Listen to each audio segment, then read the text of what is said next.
हमारा अगला वर्ड है डॉर। सबसे पहले ये एक एडजेक्टिव है।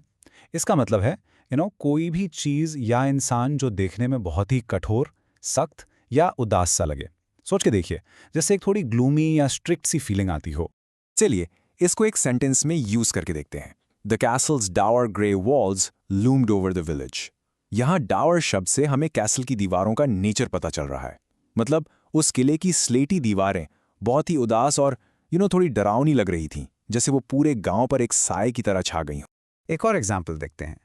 He had a dour expression on his face after hearing the bad news. अब देखिए, यहाँ डॉर का इस्तेमाल एक इंसान के फेशियल एक्सप्रेशन के लिए हुआ है, यानी बुरी खबर सुनने के बाद उसके चेहरे पर एक सख्त, गंभीर और नाखुश सा भाव था, बिल्कुल भी स्माइलिंग नहीं। और एक आखिरी सेंटेंस देखते हैं। The economic forecast for the next quarter is rather dour. तो देखा आपने, डावर सिर्फ चीज़ों या इंसानों के लिए ही नहीं, बल्कि किसी सिचुएशन या प्रिडिक्शन के लिए भी इस्तेमाल हो सकता है।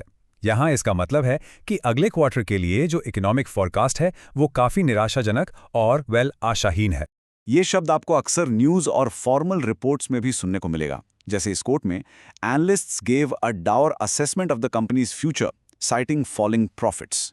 इसका सीधा सा मतलब है कि एनालिस्ट्स ने कंपनी के फ्यूचर का बहुत ही गंभीर और नेगेटिव असेसमेंट किया और इसका कारण उन्होंने गिरते हुए प्रॉफिट्स को बताया।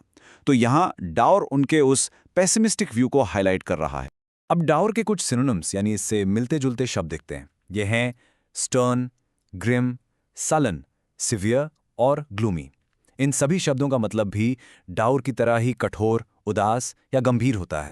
और अब आते हैं इसके एंटोनिम्स पर, यानी इसके ऑपोजिट वर्ड्स। ये हैं चीयरफुल, ब्राइट, फ्रेंडली, माइल्ड और जीनियल।